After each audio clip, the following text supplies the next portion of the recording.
Hello दोस्तों, आप लोग कैसे हो? उम्मीद करता हूँ आप सभी अच्छे होंगे। आज का जो हमारा टॉपिक है वो डबल डोर का फ्रिज है, इन्वर्टर फ्रिज है। उसके अंदर गैस को हम रिफिल करेंगे। कई दफ़ा क्या होता है कि कुछ लोग सोच में पड़ जाते हैं कि इन्वर्टर फ्रिज या नॉन इन्वर्टर फ्रिज में या 600 नंबर की गैस हो या फिर 134 नंबर की गैस हो, तो हमें किस तरीके से डालनी चाहिए ताकि कोई भी जी इसके अंदर सर, सिर्फ चोकिंग बताएंगे। वगैरह की प्रॉब्लम ना आए। तो दोस्तों, अगर आपको ये वीडियो अच्छी लगे तो मेरे चैनल को सब्सक्राइब और एक प्यारा सा लाइक कर देना ताकि कभी भी वीडियो अपलोड करूं तो आप तक मेरी वीडियो पहुंच जाए। ठीक है दोस्तों, तो आज हम बात कर लेते हैं। कभी भी फ्रिज के पास आप जाते हो, देखते हो, देखने के बाद उसके बाद आप क्या करते हो, जल्दबाजी में इधर उधर से काट करके आप चेकिंग नहीं करते हो। तो दोस्तों, 600 नंबर की गैस 100% ड्रायर के पास से ज़्यादातर लीकेज मिलती है। ठीक है, वो चेक करना आप कहाँ से होती है कहाँ से नहीं होती है। तो हमें जो आज का हमारा टॉपिक है वो ड्रायर के पास लीकेज है। ये तो जब मैंने फ्रिज को चलाया, हमारा भी यही एक उसूल है कि कभी भी हम कस्टमर के घर पे जाए तो सबसे पहले फ्रिज को चलाओ, चला के पीछे की बैक साइड में देखो ड्रायर के पास लीकेज है। अगर इसमें थोड़ी बहुत भी प्रेशर होगी, उस प्रेशर के मदद से आपको मालूम चल जाएगा कि लीकेज कहाँ पर है। ठीक है दोस्त, तो ऐसा कभी ना करना कि इधर उधर से पाइप काट दो और उसके बाद आप प्रेशर डाल के चेक करो। तो ये इसके अंदर कभी भी बाहर की हवा ना जाए, उस चीज़ को हमेशा ध्यान रखना। ठीक है दोस्तों, तो लीकेज हमें मिल चुकी है। अब मैं आपको दिखाता हूँ, ये कंप्रेसर हमारा चालू है। ठीक है, अब चालू है कंप्रेसर, चालू करने के बाद ही आपको ये जो हाई पंच होती है जो ड्रायर के पास लगा हुआ होता है, इसे हम कटिंग करेंगे ताकि यहाँ पर भी अगर कोई भी ऐसा कुछ प्रॉब्लम हो तो चोकिंग वगैरह या फिर कोई ऐसा चीज़ हो, तेल वगैरह, वो सब कुछ यहाँ से निकल जाएगा। तो आपको ये चीज़ हमेशा याद रखना कि ड्रायर के पास जो एक एक्स्ट्रा पाइप होता है उसको हम कटिंग करें तो उसी जगह से करें। ठीक है, अब हम करते हैं फ्रिज को बंद। फ्रिज को बंद करने के बाद ड्रायर को हम बत्ती के मदद से निकाल देंगे। ठीक है, यहाँ से जो हम गैस निकालते हैं, गैस थोड़ी बहुत रहती है निकाल देते हैं। निकालने के बाद उसके बाद क्या नाम है, यहाँ पर जितनी भी गैस होती है सारा निकल जाती है। ठीक है, तो इस दौरान यहाँ से हम निकालेंगे गैस को और उसके बाद हम क्या करेंगे, वेल्डिंग के मदद से इसे ड्रायर को निकाल लेंगे। अब यहाँ पर हमें ड्रायर चाहता तो मैं इसी ड्रायर को रिपेयर कर सकता था, नहीं तो फिर हम इस ड्रायर को निकाल के न्यू ड्रायर को इसके अंदर लगाएंगे। तो दोस्तों, हमारा कहने का मतलब है कि कभी भी फ्रिज के अंदर गैस डाला करो। कई सारी ऐसी वीडियो आती है जो आपको बताया जाता है कि इसके अंदर फ्लैश करो, मतलब फ्लैश करके तेल निकालो, ये करो वो करो। तो ये चीज़ करना नहीं है आपको। अगर ये चीज़ करा आपने तो इसका मतलब समझ लो फ्रिज प्रॉपर सही नहीं हो पाएगा। ठीक है दोस्तों, कई दफ़ा हमने क्या बताया होगा, हमारी आपने वीडियो देखी होगी, तो मैंने इसी तरीके से आपको हर वीडियो में बताया है। ठीक है, हमारा कोई चेंज का ऑप्शन नहीं होता है ताकि आप लोग कभी काम करो तो कभी भी कस्टमर के घर पे ना फंसो। ठीक है दोस्तों, और कभी भी जोड़ अगर लगाया करो तो ड्रायर सीधा उसमें मत जोड़ा करो। उसके लिए आपको क्वार्टर का पाइप ले करके, एक 3/8 का जो पाइप आता है उसको ले करके आप क्या करा करें, इस तरीके से एक टुकड़ा काट करके और अच्छे तरीके से ब्रीजिंग करा करें ताकि ये निकलने का कोई चांस ना बने। ठीक है दोस्तों, अगर हम ड्रायर को इसी जगह पे लगा देते हैं तो उसमें थोड़ा बहुत दिक्कत रहती है, कभी कई दफ़ा वेल्डिंग नहीं होता है, तो उस दौरान हमें क्या करना है, वो हमारा प्रोसेस सही नहीं होता है। ठीक है, कई दफ़ा हम क्या करते हैं, वेल्डिंग कर, तो हमें इस तरीके से वेल्डिंग को प्रॉपर अच्छे तरीके से कर लेना है। और हाँ, एक चीज़ मैं आपको ये बताऊं, इसके अंदर जो है आपको एक चीज़ ध्यान रखना है, जब भी ब्रेजिंग किया करो तो प्लास्टिक की बॉडी होती है उसे आप को ढक लेना है गीले कपड़े से ताकि ये हमारी प्लास्टिक बॉडी ना जल जाए, किसी कस्टमर का नुकसान ना हो। ठीक है, तो हमें ये वेल्डिंग वगैरह करने के बाद, ओके करने के बाद हमें क्या करना है, जो जहाँ पर पिन वाल है पिन वाल को लगा देंगे। ठीक है, तो पिन वाल लगाने के बाद ये मत सोचना कि हमारा काम ख़त्म हो चुका है, क्योंकि इसके आगे जो प्रोसेस होगा वो हमारा मेन प्रोसेस है। गैस को हम रिफिल इसके अंदर किस तरीके से करना है, ताकि नेक्स्ट बार में आप परेशान ना हो और चोकिंग की प्रॉब्लम भी ना आए और इसके अंदर में कोई और ऐसा दिक्कत ना आए, ताकि आप बार बार एक फ्रिज के अंदर काफ़ी टाइम लगा दो। ठीक है दोस्तों, तो इस चीज़ को हमेशा ध्यान रखना। तो हम क्या करेंगे, पहले इसके अंदर पिन वाल को अच्छे तरीके से ब्रीजिंग करेंगे। ब्रीजिंग करने के बाद उसके बाद हम इसके अंदर गैस भी डालेंगे। तो डालने से पहले मैं आपको एक चीज़ बताऊं, कभी भी किसी और की वीडियो देखते हो आप, उसके अंदर फ्लैश करना बताते हैं, किस तरीके से फ्लैश करो और मतलब जब तक तेल निकलता है जब तक फ्लैश करते रहो। तो दोस्तों ये चाहे कितने भी बड़े यूट्यूबर की वीडियो हो, वो कभी भी गलती ही बता रहे हैं इस तरीके से। कोई भी अच्छा मैकेनिक जो होगा, जो पुराने मैकेनिक होंगे, वो इस तरीके की बताएंगे नहीं आपको। ठीक है, कि आपको फ्लैश करना है, आपको मतलब कूलिंग कॉइल के जो अंदर होता है फ्रीज़र होता है, वो फ्रीज़र का तेल निकालो, फिर कंडेंसर का तेल निकालो। ये सब निकालना, जो तेल वगैरह निकालना, ये सबसे बड़ा फ्रिज के अंदर आप सबसे बड़ा गलती कर रहे हो। तो ये गलती कभी मत करना मेरे दोस्त। हमारी जितनी भी वीडियो हमने बनाई है, उस वीडियो में मैं बार बार यही चीज़ समझाया। जितने भी हमारे दोस्त भाई जितने भी वीडियो इसको देखा होगा, उसी तरीके से उन्होंने अप्लाई करा है, वीडियो मतलब गैस को रिफ़िल करा है। कभी भी उनके साथ ये प्रॉब्लम नहीं आई है चोकिंग वगैरह की। वो 100% अपना काम सही करते हैं। तो दोस्तों आप लोग भी अगर आप मेरे चैनल पे नए हो गए तो उस चीज़ को हमेशा ध्यान रखना।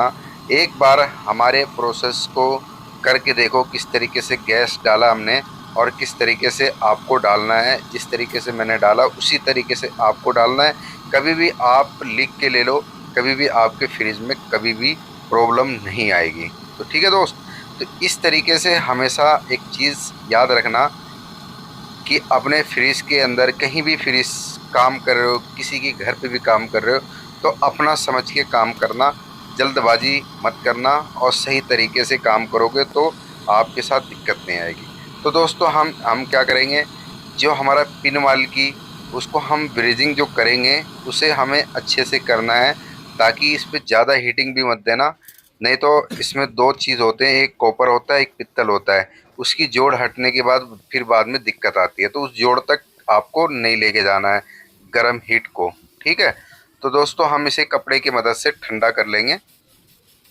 ठंडा करने के बाद हम जो है इसके अंदर आगे का जो प्रोसेस होगा वो मैं आपको इस वीडियो के अंदर बताता हूँ। सबसे पहले मैं इसको ठंडा कर लेता हूँ, क्योंकि जैसे जैसे काम करता रहूँगा उसी तरीके से बताता रहूँगा तो आपको ज़्यादा अच्छा लगेगा। ठीक है, तो ये जो हमने ब्रीजिंग की है सब कुछ ओके है। आप देख सकते हो ये इन्वर्टर फ्रीज है और इसके अंदर जो भी है, कितनी गैस जानी है कितनी नहीं जानी है, वो सब कुछ इसके ऊपर लिखा होता है, इस चिट के ऊपर।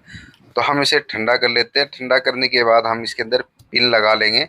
जो हमने पिन लगाया, देखो मेरे दोस्त, इस वीडियो के अंदर में हमने कोई फ्लैश नहीं करा है। फ्लैश और आपको भी नहीं करना है। किसी और की भी वीडियो देखते हो बताते हैं तो कभी भी मत करना। एक बार बिना फ्लैश करके गैस डाल के देखना आप, एकदम एक नंबर ही चलेगा और उसमें कोई भी प्रॉब्लम नहीं आएगी।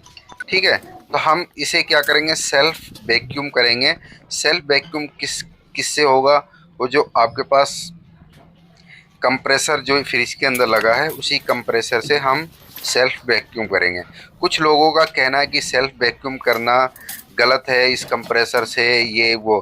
तो दोस्तों मैं इसलिए बताता हूँ, इससे करो कोई दिक्कत नहीं आती है। देखो आपके पास अगर सेल्फ वैक्यूम है तो वेरी गुड, अपने सेल्फ वैक्यूम सॉरी, अगर आपके पास वैक्यूम मशीन है तो आप वैक्यूम मशीन से सेल्फ वो करो, आप वैक्यूम करो।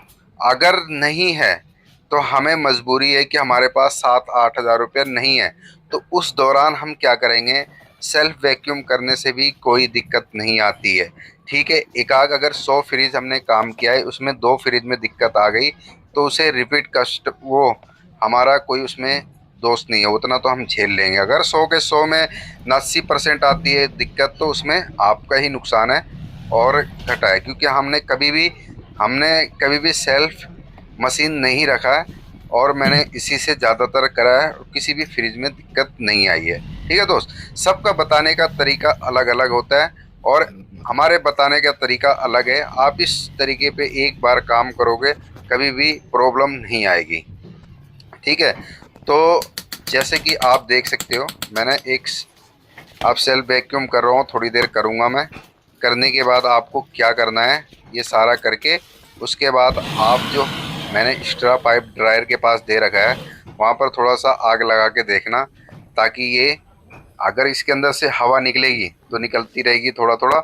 ठीक है, जब ये निकलना बंद हो जाएगी, ये ज़्यादातर ऐसा होता है कि ये इसमें लंबा प्रोसेस कर सकते हो जो आपका डबल डोर फ्रिज के अंदर में। अगर सिंगल डोर में ज़्यादा देर करोगे वैक्यूम तो उसके अंदर क्या होगा, आपका फ्रीजर जो होता है फ्रीजर टेढ़ा हो जाएगा, बैंड सा हो जाएगा, टेढ़ा मेढ़ा हो जाएगा। तो उस दौरान आपको जल्दी करना है, 1-2 मिनट करना है, इससे ज़्यादा मत करना। करने के बाद उसके बाद आपको वेल्डिंग कर लेना है।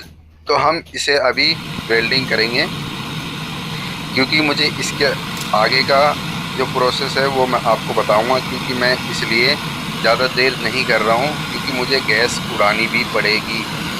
ठीक है, और हर फ्रिज में मैं गैस को उड़ाता हूँ। ठीक है, तो ये मैंने पंच कर लिया। अब मैं करूँगा ऑफ़। ऑफ़ करने के बाद अब क्या करूँगा, इसके अंदर गैस रिफ़िल करूँगा। ठीक है, तो ये गैस जो हम रिफ़िल करेंगे इसके अंदर, तो एक लाइन जो चार्जिंग लाइन जिसे कहते हैं, एक चार्जिंग लाइन को हम रिफ़िल करेंगे। तो जैसे कि मैं आपको दिखा दूं, ये R600 नंबर की गैस है। तो हम इसके अंदर गैस एक लाइन खोलेंगे और फिर सिलेंडर को हम बंद कर देंगे, ताकि ईयर को आपको पहले निकाल लेना है। ईयर निकाल लेने से जो थोड़ी बहुत ईयर होती है वो उसका चोकिंग का काम करती है अगर डाल दोगे, क्योंकि इसके पाइप के अंदर हवा होती है। ठीक है, अब इसके अंदर हम एक लाइन गैस को डालेंगे और डाल करके हम इस फ्रिज को ऑन कर देंगे। ताकि ऑन करने का मेरा मकसद बस यही है, ऑन करने का। इसके आगे का जो प्रोसेस है यही आपका प्रोसेस मेन है। ठीक है, अब मैंने फ्रिज को चला दिया है। जब तक ये चालू होता है इससे पहले मैं कुछ और काम कर लेता हूँ। ये चालू हो गया आपका फ्रिज। ठीक है, अब ये फ्रिज चल रहा है। अब ये आगे का जो प्रोसेस है वो प्रोसेस सबसे इम्पोर्टेंट है, उस चीज़ को आपको करना है हर फ्रिज के अंदर में, नहीं तो प्रॉब्लम आ सकती है। हम क्या करेंगे, फ्रिज को थोड़ा घुमा लेंगे। घुमाने के बाद हम क्या करेंगे, जो ऊपर का फ्रीज़र है फ्रीज़र को खोलेंगे। जो फ्रीज़र को हम इसलिए खोलेंगे ताकि अंदर की जो कॉइल है उसको हम देख सकते हैं। ठीक है, तो हम स्टेप बाय स्टेप सारे पार्ट्स को निकालेंगे और निकाल के इसे अच्छी जगह पे रखना, जल्दबाजी ना करना। इसके एक पार्ट्स टूट जाएंगे तो आपको नुकसान भरना पड़ेगा। ठीक है, तो इसके जो है, अगर आप चाहो तो फ्रीज़र को आप सबसे पहले भी खोल सकते हो। जो इसकी बॉडी होती है आप पहले खोल लोगे तो ज़्यादा अच्छा है। ठीक है, तो हम थोड़ा बाद में खोल लेते हैं, इसलिए क्योंकि खोलने में थोड़ा टाइम लगता है। तो इतने देर में जो एक लाइन गैस डाली है वो सर्कल हो जाती है, सारे पाइपों में सर्कल हो जाती है धीरे धीरे, और थोड़ा टाइम वक्त मिल जाता है हमें 4-5 मिनट का। उस वक्त में क्या करते हैं कि अपना जो एक लाइन की प्रेशर हाई हो जाती है। जब हाई होने के बाद ना वो धीरे धीरे जो तेल वगैरह होती है वो कंप्रेसर के अंदर चली जाती है। अब इसको हमारा खोलने का बस, फ्रीज़र खोलने का मकसद बस यही है। इसके अंदर हम एक पत्ती के मदद से जिससे वेल्डिंग करते हैं हम उससे कॉइल को हीट करेंगे। हीट इतने ही करना है, बिल्कुल नॉर्मल हीट करना है। पहले हम इसकी बॉडी को खोल लेते हैं और बॉडी को खोल के सारे जितने भी वायर हैं हम निकाल लेंगे। ठीक है, कनेक्टर होते हैं, कनेक्टर को निकाल करके अब हम क्या करेंगे, पत्ती जो होती है जिससे हम वेल्डिंग करते हैं उसके मदद से हमें जला करके इस पे हल्की सी हीटिंग देनी है। ज़्यादा हीटिंग भी मत देनी, नहीं तो आपका जो, क्योंकि अल्मुनियम होता है और अल्मुनियम जल्दी से ज़्यादा हीट को झेल नहीं पाता है, ये क्या होता है आपका पिघल जाएगा। ठीक है, तो हल्की नॉर्मल हाथ से हीटिंग देनी है हर पाइपों पे, ताकि इसके अंदर एक लाइन हमने गैस डाल रखी है उसके मदद से थोड़ी हीटिंग मिलेगी। अगर थोड़ी बहुत भी तेल होगी इसके अंदर तो वो तेल क्या होगा, आपका कंप्रेसर सक कर लेगा। ठीक है, जो कंप्रेसर सक करेगा तो उसके अंदर जितनी भी तेल वगैरह ऑयल वगैरह होंगे वो सारा सक कर लेगा। फिर वो धीरे धीरे, देखो तेल को हम नहीं रोक पाएंगे, ना आप रोक पाएगा, ना किसी कोई भी ऐसा भाई नहीं होगा जो इसके अंदर तेल को निकाल सकता। कोई भी ऐसा भाई नहीं होगा, जो कोई ऐसा मैकेनिक जो भाई होते हैं, कोई सब कहते हैं कि इसके अंदर से तेल निकाल दो बहुत अच्छा फ्रिज चलेगा, ऐसा कुछ भी नहीं है। तो ऐसा कुछ नहीं होता है। आपको सिर्फ एक चीज़ हमेशा याद रखना, हीटिंग दे करके थोड़ी देर 4-5 मिनट चलते देना। 4-5 मिनट चलने के बाद उसके बाद जहाँ से आपने सेल्फ वैक्यूम करते हो, जहाँ से हवा निकलती है इसकी, यहाँ से कटिंग कर लेना। एक लाइन की जो गैस थी हमने निकाल दी है। ठीक है, इसी दौरान आपको एक चीज़ को हमेशा ध्यान ध्यान रखना, कभी भी एक लाइन इसके अंदर गैस डाला करो ना, तो झाग के मदद से चेक कर लिया करो। सर्फ का जो झाग होता है एक, कि हमने जितनी भी ब्रीजिंग करी है उस दौरान कोई लीकेज वगैरह है या नहीं है। तो उससे क्या होगा, एक लाइन गैस में, क्योंकि वो एक लाइन गैस तो आपको उड़ानी है। ठीक है, तो ये सारा पाइप हमारा सेट है, पाइप वाइप सब सेट है, गैस भी खुला पड़ा हुआ है, सब कुछ ओके है। अब इसी दौरान हमारा सेल्फ वैक्यूम भी हो रहा है। अब इसी दौरान मेरा ये सेल्फ वैक्यूम करने के बाद हम क्या करेंगे, इसको वेल्डिंग कर लेंगे। ठीक है, तो हम थोड़ी बहुत गैस डाल के उड़ा भी सकते हैं, ऐसी बात नहीं है, उंगली रख लो उड़ा दो, कोई ऐसी दिक्कत वाली बात नहीं है। चलते हुए हमारा फ्रिज चल रहा है और चलते हुए दौरान मैं आपको दिखाता हूँ कि इसे वेल्डिंग करेंगे ताकि इसकी वेल्डिंग अच्छे से हो जाए। और होने के बाद अब मैं इसके अंदर गैस को रिफ़िल कर दूंगा। ठीक है, अब मैंने फ्रिज को बंद नहीं करा है। अब इसी दौरान क्या होगा, हमारा गैस चलता रहेगा और मैं आपको इसका रिज़ल्ट दिखाऊंगा। कितना प्यारा रिज़ल्ट आएगा, आप देख के हैरान हो जाओगे कि सर ने कितने अच्छे तरीके से बताया और कितने बढ़िया तरीके से इसकी जो कूलिंग है वो आ रही है। ठीक है, तो दोस्तों गैस को कभी भी आराम आराम से डालते रहना। आपको तो इतना नॉलेज होगा कि वैक्यूम जहाँ ज़ीरो तक होता है, वैक्यूम होने के बाद ज़ीरो तक ही हमारा गैस चलता है। ठीक है, ज़्यादा गैस इसमें मत डालना, नहीं तो दिक्कत ही आएगी। सेक्शन पाइप पे आपका आइस जमना स्टार्ट हो जाएगा, फिर रिपीट कंप्लेन आएगा कि आइस जम रहा है। ठीक है, तो ये चीज़ इस दौरान मैंने थोड़ा बहुत गैस डाल करके बाद में मुझे ध्यान आया कि मैं एक बार लीकेज को चेक कर लूँ, क्योंकि अच्छे अच्छे खिलाड़ी से भी कई दफ़ा लीकेज रह जाती है। ठीक है, तो ऐसा नहीं होता है, अगर भूल गए हो तो आप दोबारा से भी चेक कर सकते हो। ठीक है, तो हमारा 100% क्लियर क्या होता है दोस्त, जब हम एक लाइन गैस इसके अंदर डालना है और उस एक लाइन गैस को उड़ाना है, तो उसी दौरान चेक करना ज़्यादा अच्छा इसलिए होता है कि मुझे एक लाइन का गैस मुझे वेस्ट तो करना ही करना है। अब उस दौरान से चेक हो जाता है तो ज़्यादा अच्छा होता है। ठीक है, अब गैस डालने के बाद आप चेक करोगे, अगर लीकेज कोई रह जाती है तो उस दौरान क्या होगा कि आपका गैस भी ख़राब जाएगा, आप खुद परेशान हो जाओगे कि यार एक मेरा गैस, एक फ्रिज का गैस ख़राब हो गया है। ठीक है, तो ऐसा गलती कभी ना करें। ठीक है, थोड़ा आराम से करें, तसल्ली से करें, कोई जल्दबाजी नहीं है मेरे दोस्त। एक बार में काम फाइनल होता है तो उससे अच्छा रिजल्ट भी आता है, और कस्टमर क्या है, एक दो काम आपको और दे देते हैं। तो आप देख सकते हो कि गैस की रीडिंग कहाँ तक पहुँची है। फाइनली आप दिखा देता हूँ मैं। तो ये गैस हमारा पूरा हो चुका है और होने के बाद हम इसे खोल लेते हैं। खोलने के बाद आपको आप फाइनली रिज़ल्ट दिखाऊंगा कैसी कूलिंग आ रही है। मैंने अभी तक चेक नहीं किया है, क्योंकि मुझे यकीन है पक्का कि अच्छा खासा कूलिंग इसके अंदर स्टार्ट हो चुकी है। ठीक है, तो फाइनली मैं आपको इसके अंदर फ्रिज के अंदर उठ करके और फ्रीज़र खोल करके मैं आपको दिखाऊंगा कि क्या है और किस तरीके का रिज़ल्ट है। तो दोस्तों मैं अब ये फ्रिज को खोलने के बाद मैं आपको दिखा देता हूँ पास से। ये देख सकते हैं इसकी जो भाप वगैरह होती है आना स्टार्ट हो गया और हर कॉइल पे आइस आना स्टार्ट हो गया। तो मेरे दोस्त एक चीज़ हमेशा याद रखना ना, कि हर कॉइल पे आइस आना ही चाहिए, नहीं तो मतलब कोई प्रॉब्लम है। तो ये चीज़ को हमेशा ध्यान रखना है। तो दोस्तों अगर वीडियो आपको अच्छी लगी है तो मेरे चैनल को सब्सक्राइब भी कर लेना, एक प्यारा सा लाइक भी कर देना। तो दोस्तों देख सकते हैं कितना अच्छा रिजल्ट है। अब इसको हम फाइनली पैक वोक कर करके कस्टमर से पैसे ले करके हम अपने घर चले जाएंगे। तो दोस्तों हमारा कहने का समझाने का मतलब यही है कि जिस तरीके से मैंने आपको गैस डालने का तरीका बताया उसी तरीके से आप भी करोगे तो कोई परेशानी कोई दिक्कत नहीं आ सकता है। ठीक है दोस्तों।